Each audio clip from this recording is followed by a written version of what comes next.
ಇಂದು ಈ ರುದ್ರಪ್ಪನ ಜೀವನದಲ್ಲಿ ಅತ್ಯಂತ ಶ್ರೇಷ್ಠ ಶುಭ ದಿನ ಅಂದರೆ ನನ್ನ ಮಗನ ಮದುವೆ ದಿನ.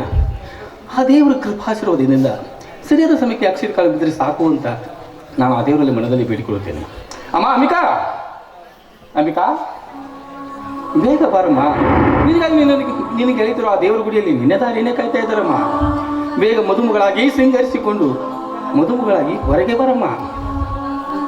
ಅಂಬಿಕಾ, ಈ ಹುಚ್ಚು ಹುಡುಗಿ ಎಷ್ಟೊಂದು ಅಲಂಕರಿಸಿಕೊಳ್ಳುತ್ತಿರಬಹುದು.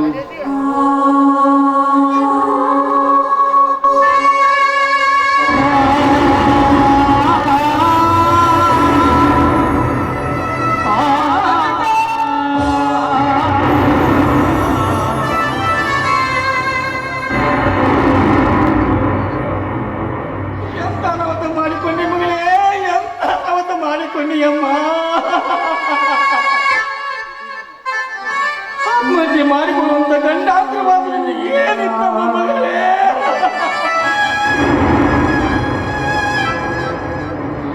ಮದುವೆಗೆ ಬಂದ ಜನರಿಗೆ ನಾನೇನ ಮಾತ್ರ ಹೇಳು ಅಂಬಿಕಾ, ಹೇಳಮ್ಮ.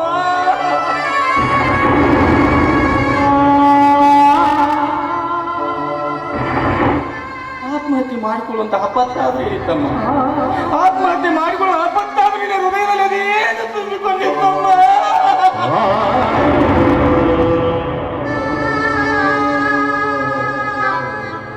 ಈ ಮದುವೆ ನಿನ್ನ ಮನಸ್ಸಿಗೆ ಬರಲಿಲ್ವೇನಮ್ಮ? ಇಲ್ಲ, ನಿನ್ನ ಸೋದರ ಮಾವನದಿಗೆ ಮದುವೆ ಮಾಡಿಕೊಳ್ಳಲು ನಿನ್ನ ಹೃದಯ ಒಪ್ಪಲಿಲ್ಲವೇ? ಅಥವಾ ಈ ನಿನ್ನ ಎತ್ತಪ್ಪನಿಗೆ ಏನಾದ್ರೂ ಮೋಸ ಮಾಡಿಬಿಟ್ಟರೆ?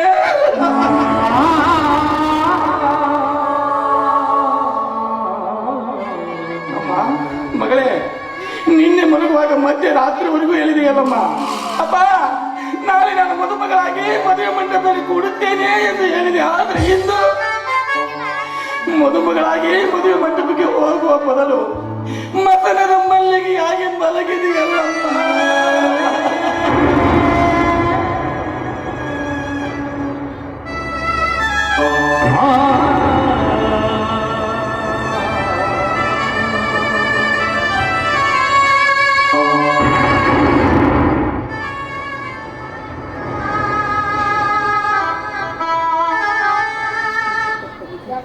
ನಿಮ್ಮ ಬುದ್ಧ ಮಗಳಾದ ಅಂಬಿಕಾ ತಿಳಿಸುವುದೇನೆಂದರೆ, ಹೆತ್ತ ತಾಯಿ ತೀರಿ ಹೋದ ಮೇಲೆ ನನ್ನನ್ನು ಮುದ್ದಾಗಿ ಬೆಳೆಸಿ ನನಗೆ ವಿದ್ಯಾಭ್ಯಾಸ ಕಲಿಸಿದರೆ, ನನ್ನ ಒಪ್ಪಿಗೆಯಂತೆ ನನ್ನ ಪ್ರೇತಮನೊಂದಿಗೆ ಮದುವೆ ಮಾಡಲು ಮುಂದಾಗಿದ್ದಿರಿ.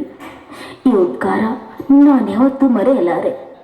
ಆದರೆ ಮದುವೆಯ ಮೊದಲೇ ದಿನವೇ ನನ್ನ ಜೀವನದಲ್ಲಿ ನಡೆಯಲಾರದ ಘಟನೆ ಒಂದು ನಡೆದೋದು ಅಪ್ಪಾಜಿ. ಮನೆಯಲ್ಲಿ ನೀವ್ಯಾರೂ ಇಲ್ಲದ ಸಮಯದಲ್ಲಿ ಈ ಊರಿನ ನ್ಯಾಯಾಧೀಶರೆನಿಸಿಕೊಂಡಿರುವ ಧನರಾಜ್ ಧಣಿ ಮಗ ಮಹಾಂತೇಶ್ ನಮ್ಮ ಮನೆಗೆ ಬಂದು ಕಾಮದ ಕೆಟ್ಟ ವಿಚಾರದಲ್ಲಿ ಶೀಲವೆಂಬ ಹಾಲಿನಲ್ಲಿ ಹುಳಿಯನ್ನು ಹಿಂಡೆದ. ಅಪವಿತ್ರವಾದ ಈ ದೇಹವನ್ನು ಮತ್ತೊಬ್ಬರಿಗೆ ಅರ್ಪಿಸೋದು ಮಹಾ ತಪ್ಪಂತ ತಿಳಿದು ನಾನಿವತ್ತು ಆತ್ಮಹತ್ಯೆ ಮಾಡಿಕೊಂಡೆ. ಇದು ನಿಮಗೆ ತಪ್ಪಂತ ಭಾವಿಸಿದರೆ ದಯವಿಟ್ಟು ನನ್ನ ಕ್ಷಮಿಸಿ ಬಿಡಿ. ಇಂತಿ ನಿಮ್ಮ ಮಗಳು ಅಂಬಿಕಾ.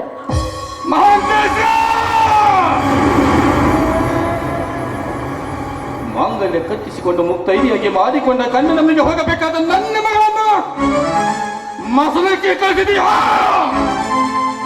ಮಹಾಂತೇಶ್, ನೀನು ನಿನ್ನ ತಾಯಿಯ ಗರ್ಭದಲ್ಲಿ ಅಡಗಿದಿರುತ್ತಾನೆ. ನಿನ್ನ ತಾಯಿಯ ಗರ್ಭನ ಬಗೆದ ನಿನ್ನ ಮನೆಗೆ ಎಳೆದು ತಂದು ನಿನ್ನ ತಲೆಗಳ ಕತ್ತಲಿಲ್ಲ, ನಾನು ತಿಳಿಯಲ್ಲ.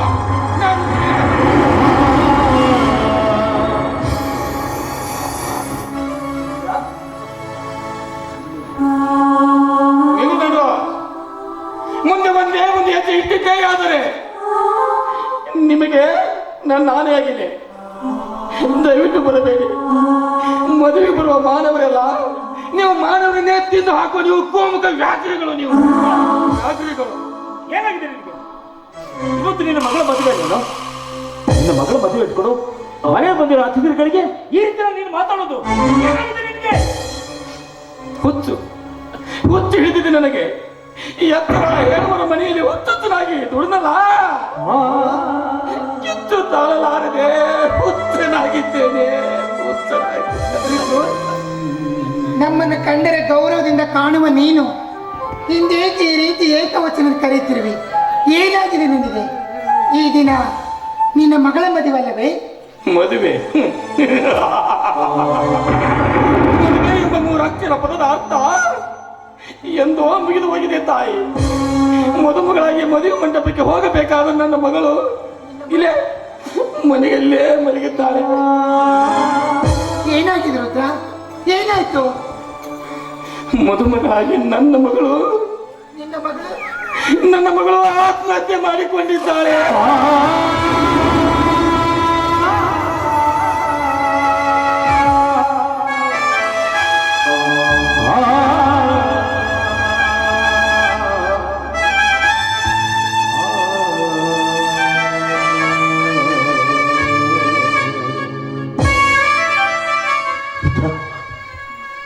ಏನು ಇದು ಕಟ್ಟೆ? ನಿನ್ನ ಮಗಳು ಆತ್ಮಹತ್ಯೆ ಮಾಡ್ಕೊಳಕ್ಕೆ ಏನು ಕಾರಣ? ಏನು ಆಪತ್ತು ಆಗಿತ್ತಂತ ಇವಳು ಆತ್ಮಹತ್ಯೆ ಮಾಡ್ಕೊಂಡ್ಳು? ಯಾವ ಅವಮಾನಕ್ಕೋಸ್ಕರ ಇವಳು ಆತ್ಮಹತ್ಯೆ ಮಾಡಿಕೊಂಡ್ಲು? ಆಪತ್ತು ಅವಮಾನ ಅಪಮಾನ ಎಂದು ತಂದುಕೊಂಡವಳಲ್ಲ ನನ್ನ ಮಗಳು. ಅಪಮಾನ ಮಾಡಿ ಅವಮಾನಗೊಳಿಸಿ ಆಪತ್ತು ತಂದು ಒದಗಿಸಿ ಅವಳನ್ನು ಅತ್ಯಾಚಾರ ಮಾಡಿದನಲ್ಲ. ನಿನ್ನ ಮಗಳ ಮೇಲೆ ಅತ್ಯಾಚಾರವಾಗಿದೆ. ರುದ್ರ, ಯಾರು ಅವನು? ಯಾರು ಆ ಪಾಪಿ ನಿನ್ನ ಮಗಳ ಈ ಸ್ಥಿತಿ ತಂದರು? ಆ ಕುಲಪಾತಕ ಯಾರು?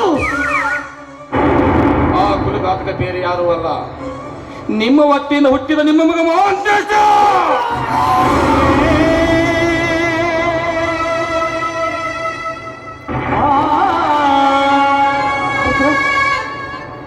ಏನ್ ಹೇಳ್ತಿದ್ದೀನಿ ನೀನು? ನನ್ನ ಮಗ ರುದ್ರ ಇಂಥ ಹೀನವಾದ ಕೆಲಸ ಮಾಡ್ತೇನೆ. ನಾನು ಯಾವ ಕಾರಣಕ್ಕೂ ನಂಬಲ್ಲ. ನನ್ನ ಮಗ ಮಹಾಂತೇಶ ಇಂಥ ಕೆಲಸ ಮಾಡ್ತಾನೆ ಅಂತ ನನ್ನ ಕನಸಿನಲ್ಲಿ ಭಾವಿಸಿರಲಿಲ್ಲ. ಯಾರು ನೆನೆಸಲಿಲ್ಲ ಈ ಸನ್ನಿವೇಶವನ್ನು. ಕನಸನ್ನು ನನಸು ಮಾಡಿಕೊಂಡು ಹೋದವನು ಇಲ್ಲಿಲ್ಲ. ಹೇಗೆ ಉಳಿದುಕೊಂಡಿರುವುದು ನಾವು 3 ಜನ ಮಾತ್ರ. ಈ ಸುಂದರವಾದ ಸನ್ನಿವೇಶವನ್ನು ನೋಡಿ ನಿಮ್ಮ ಮನಸ್ಸಿಗೆ ಸಂತೋಷಪಡಿಸಿಕೊಳ್ಳಿ. ಇಂಥ ಸಂತೋಷದ ಸಮಯ ಮತ್ತೆ ನಿಮಗೆ ಸಿಗಲಾರದು.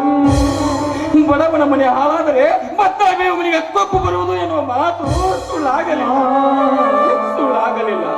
ಹೇಳಿ ದಂಡರಾಜ್, ನಾನು ಏಕವಚನದಲ್ಲಿ ಮಾತನಾಡಿದರೆ ನಿಮ್ಮ ಆತ್ಮಕ್ಕೆ ಅಪಮಾನ ಆಗ್ಬೋದಲ್ವೇ? ಯಾಕೆಂದರೆ ನೀವು ಈ ಮಾನವಂತರ ಮನೆತನದ ಮುತ್ತುಗಳು. ನೀವು ಮುತ್ತುಗಳು. ನಿಮ್ಮ ಮದುವೆಯಾಗಿ 3 ವರ್ಷ ಕಳೆದರು. ನಿಮ್ಮ ಹೊಟ್ಟೆಯಿಂದ ಒಂದು ಮಗು ಹುಟ್ಟಲಿಲ್ಲ. ನಿಮ್ಮ ಹೊಟ್ಟೆಯಿಂದ ಒಂದು ಮಗು ಹುಟ್ಟಲಿ ಅಂತ ನಾನು ಕಂಡಗಣ ದೇವರಿಗೆ ತುಪ್ಪದ ಅಭಿಷೇಕ ಮಾಡಿಸ್ತೀನಿ ಅಂತ ಹರಕೆ ಹೊತ್ತೆ. ಆದರೆ ನಿಮ್ಮ ಮಗ ಹಾಲಿರದವರಿಗೆ ವಿಷಕಾರಿದ. ಇದು ಅಡ್ಡ ಮನೆತನದ ಮಗವೆಂದು ಇವೇ ಕೈಗಳಿಂದ ಎತ್ತಿ ಆಡಿಸಿದೆ. ಕೊನೆಗೊಂದು ದಿನ ನನ್ನ ಎದೆಗೆ ಒದ್ದು ಹೋದ ನಿಮ್ಮ ಮಗ. ಮಾನವಂತರ ಮನೆತನದಿಂದ ಪ್ರಾಮಾಣಿಕದಿಂದ ದುಡಿದ ಮನುಷ್ಯನಿಗೆ ತಕ್ಕ ಪ್ರತಿಫಲನೆ ನೀಡಿದಿರಿ. ಈ ನಿಮ್ಮ ಉಪಕಾರ ನಾನು ಯಾವ ಕಾಲಕ್ಕೂ ಮರೆಯಲಾರೆ. ದಂಡರಾಜ್, ದಂಡರಾಜ್, ಇನ್ನೊಮ್ಮೆ ನೀವೊಂದು ಮಾತು ಕೊಟ್ಟಿದ್ದೆ, ನೆನಪಿದೆಯಾ? ದುಡಿಯುವರ ಮನೆಯಲ್ಲಿ ಆಳು ಮಗ ಎಂದು ಯಜಮಾನ ಆಗಲಾರ ಅಂತ ಹೇಳಿದ್ದೆ. ಯಜಮಾನನೇ ಆಗ್ತಾನೆ, ಆಳು ಮಗನೇ ಆಗ್ತಾನೆ. ನಾನೆಷ್ಟೇ ನಿಷ್ಠೆಯಿಂದ ದುಡಿದರು ನಾನೊಬ್ಬ ನಿಮ್ಮ ಮನೆಯ ಮಗನೆಂಬ ಭಾವನೆ ನಿಮ್ಮಲ್ಲಿ ಬರಲೇ ಇಲ್ಲ. ಕೊನೆಗೂ ಈ ಆಳು ಮಗನನ್ನು ಹಾಳು ಮಾಡಿಬಿಟ್ರಿ. ದಂಡ, ನಿಮ್ಮಂತ ನಾನು ಏನು ಅಂತ ಕರಿಬೇಕು? ಉಣ್ಣುವಣ್ಣದಲ್ಲಿ ವಿಷ ಹಾಕುವ ಚಾಂಡಲರು ಅಂತ ಕರಿಬೇಕು, ಅಥವಾ ನಮ್ಮಿದರ ಕುತ್ತಿಗೆ ಕತ್ತರಿಸುವ ಮಹಾತ್ಮಾಯಿಗಳು ಅಂತ ಕರಿಬೇಕಾ? ಯಾಕೆ ನಿಮ್ಮ ಮನಸ್ಸಿಗೆ ನೋವಾಯಿತೆ? ನಿಮ್ಮ ಮಗ ಮಾಡಿದ ತಪ್ಪು ನಿಮಗೆ ಒಪ್ಪಿಗೆ ಆಗಿರಬೇಕು. ಯಾಕಂದ್ರ ನನ್ನ ಹೆಂಡತಿ ಹೊಟ್ಟೆಯಿಂದ ಒಂದು ಹೆಣ್ಣು ಹುಟ್ಟಲಿ ಅಂತ ನೀವು ಬೇಡ್ಕೊಂಡಿದ್ದೀರಿ. ನನ್ನ ಮಗಳ ಹುಟ್ಟಿ ನಿಮ್ಮ ಮನೆಗೆ ಬಂದಾಗ ನಿಮ್ಮ ಕೈಯಾರು ನನ್ನ ಮಗಳ ಕೊಲೆಗೆ ಚಿನ್ನದ ಸರಣ ಹಾಕಿದ್ರಿ. ಅದು ಯಾಕೆ ಗೊತ್ತಾ? ಮನೆ ಮೂಲಕ ನಿಮ್ಮ ಮಗನಿಂದ ನನ್ನ ಮಗಳ ಮಾನಗಳಿಗಾಗಿ ನೀವು ಕೊಟ್ಟ ಕಾಣಿಕೆ ಇರಬೇಕು. ಹೌದು, ನೀವು ಕೊಟ್ಟ ಕಾಣಿಕೆನೆ ಅದು ಇವತ್ತು ಆ ಉಪಕಾರವನ್ನು ಇಂದು ನಿಮ್ಮ ಮಗನಿಂದ ತೀರಿಸಿಕೊಂಡು ಬಿಟ್ರಿ. ಧನರಾಜ್, ಏ ಧನರಾಜ್, ಮಾತಾಡಿ. ಯಾಕೆ ಮೌನವಾಗಿದ್ರಿ? ಮಾತಾಡುವ ನಾಲಿಗೆ ನಾಚಿಕೊಂಡಿದ್ದೆ, ಧೈರ್ಯ ಹೆದರಿಕೊಂಡಿದ್ದೆ, ಅಥವಾ ಮಾತಾಡುವ ರೀತಿ ತಪ್ಪಿ ಹೋಯ್ತೆ? ಧನರಾಜ್, ನೀವು ಸುತ್ತು 40 ಹಲಿಗೆ ನ್ಯಾಯ ಹೇಳುವ ನ್ಯಾಯವಂತರು, ನೀತಿವಂತರು, ಮಾನವಂತರು. ಆದ್ರೆ ಮಾನವಂತರ ಮನೆ ಅಂಗಳದಲ್ಲಿ ಹಾವೊಂದು ಹುತ್ತು ಮಾಡಿದ್ದು ನಿಮಗೆ ಗೊತ್ತಾಗಲಿಲ್ಲ. ಧನರಾಜ್, 10 ಜನ ನೀವು ಅಮೃತ ಕುಡಿಸಿದರೆ ನಿಮ್ಮ ಮನೆ ಅಂಗಳದಲ್ಲಿರುವ ಹುತ್ತಿನಿರುವ ಹಾವು ನಂಬಿದರೂ ವಿಷ ಪಟ್ಟುತ್ತದೆ. ಎತ್ತ ತಂದೆ ತಾಯಿಗಾಗಿ ನೀನು ಅದು ಅರಿತುಕೊಂಡಿಲ್ಲ. 10 ಜನರಿಗೆ ಪಟ್ಟು ಮಾಡಿ ತೋರಿಸುವ ನೀವು ನಿಮ್ಮ ಅನ್ನದ ತಟ್ಟೆಯಲ್ಲಿ ಸತ್ತು ಬಿದ್ದ ಹಂದಿಯನ್ನೇ ಮರೆತು ಬಿಟ್ಟಿರಿ. ಇದು ಇದು ಇದು ಮಾನವಂತರ ಮನೆತನದ ಕತೆ ಅಲ್ಲ, ಇದು ಕತೆ. ದಯವಿಟ್ಟು ಈ ರೀತಿ ಮಾತನಾಡಿ. ಮಾದೇವಿ, ಈ ಸಂದರ್ಭದಲ್ಲಿ ನೀನೇನು ಮಾತಾಡ್ಬೇಡ. ನೀನು ಹೊರಡು.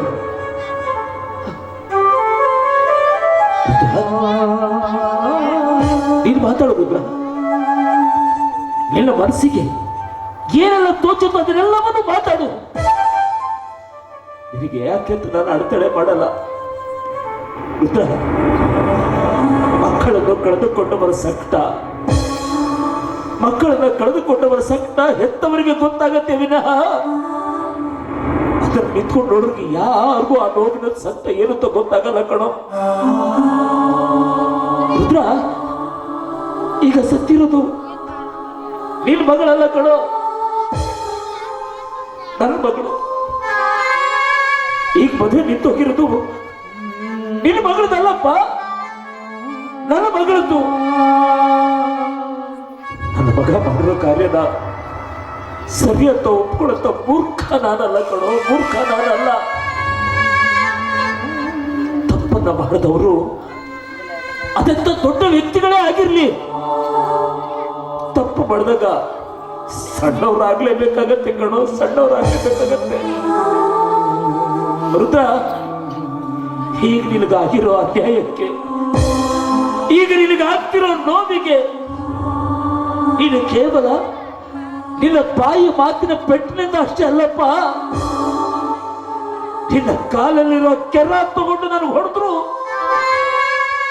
ನಾನು ಸುಮ್ಮಿರ್ಬೇಕಾಗತ್ತೆ. ಯಾಕಂದ್ರೆ ಮಾವೆಗೇಡಿ ಕೆಲಸ ಮಾಡೋಂಥ ಮಕ್ಕಳನ್ನ ನಾವು ಹೆತ್ತಿದೀವಲ್ಲ, ಹೆತ್ತಿದ ತಪ್ಪಿಗೆ ಹೆತ್ತವರು ಆ ನೋವನ್ನು ತಡೆದುಕೊಳ್ಳೇಬೇಕು, ಆ ಅವಮಾನವನ್ನ ಅನುಭವಿಸಲೇಬೇಕು.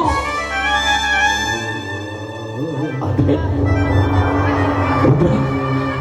ಈಗ ನೀನು ಎಷ್ಟೇ ನೊತ್ಕೊಂಡ್ರು, ಎಷ್ಟೇ ಕೂಗಾಡಿದ್ರು ಕೂಡ ಹೋಗಿರೋ ನಿನ್ನ ಮಗಳ ಪ್ರಾಣ, ಹೋಗಿರೋ ನಿನ್ನ ಮಾನ ಮತ್ತೆ ಹಿಂದಕ್ಕೆ ಬರಲಾರ್ದು.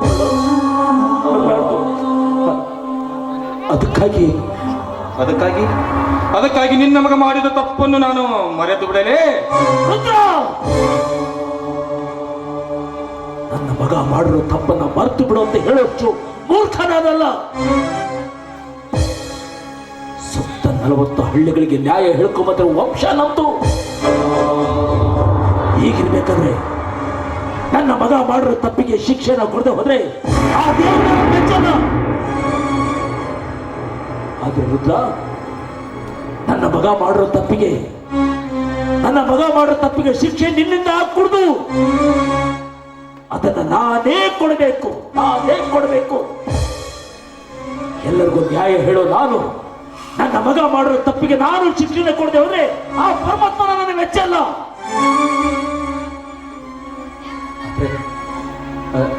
ನನ್ನ ಮಗನಿಗೆ ಶಿಕ್ಷೆ ಕೊಡೋಕೆ ಮುಂಚೆ ನಾನು ಇವತ್ತು ಒಂದು ಮಾತನ್ನು ಕೇಳ್ತೀನಿ. ಅದನ್ನ ಇಲ್ಲ ಅಂದ್ರೆ ನಡೆಸ್ಕೊಡ್ತೀಯ? ಇಷ್ಟೆಲ್ಲ ರಗಳೆ ರಾಧಾಂತವಾದ್ರು ಇನ್ನೂ ಒಂದು ಮಾತು ಕೇಳಬೇಕು ಅಂತ ಕೇಳ್ತೀರಾ? ಕೇಳಪ್ಪ, ಕೇಳಿ. ಅದೇನು ಕೇಳಿದ್ರು ಕೇಳಿ. ನಡೆಸ್ಕೊಡ್ತೀನಿ ಅಂತ ನನಗೆ ವಚನ ಕೊಡೋದ?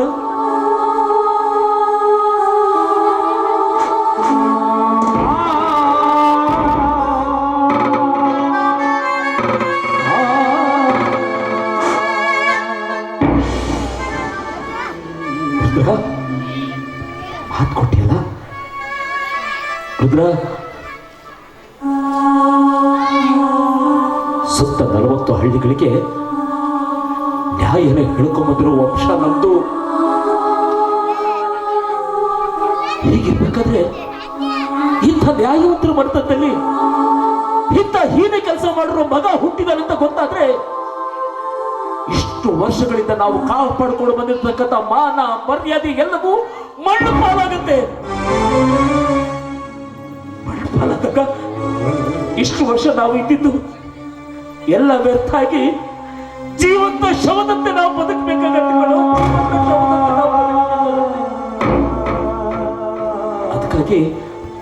ಅದಕ್ಕಾಗಿ ನಾನೇನ್ ಮಾಡಿದ್ದಪ್ಪ ಅದನ್ನ ಹೇಳಿ ಮೊದಲು.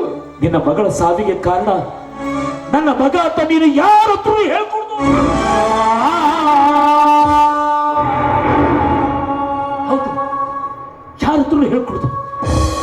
ನಿನ್ನ ಮಗಳು ಮಾಡ್ಕೊಂಡಿರೋದು ಆತ್ಮಹತ್ಯೆ ಅಲ್ಲ, ಇದು ಸಹಜವಾದ ಸಾವು ಅಂತ ಎಲ್ಲರ ಹತ್ರ ನಾನು ಹೇಳ್ಕೊಂಡ್ ಬರ್ತೀನಿ. ಎಲ್ಲರೂ ನಾನು ಒಪ್ಪಿಸ್ತೀನಿ. ದಯವಿಟ್ಟು ಇದೊಂದು ಮಾತನ್ನ ನೀನು ನನಗೆ ನಡೆಸ್ಕೊಡಂತ ನಿನ್ನ ಕೈ ಮುಗಿದು ಕೇಳ್ಕೊತೀನಿ.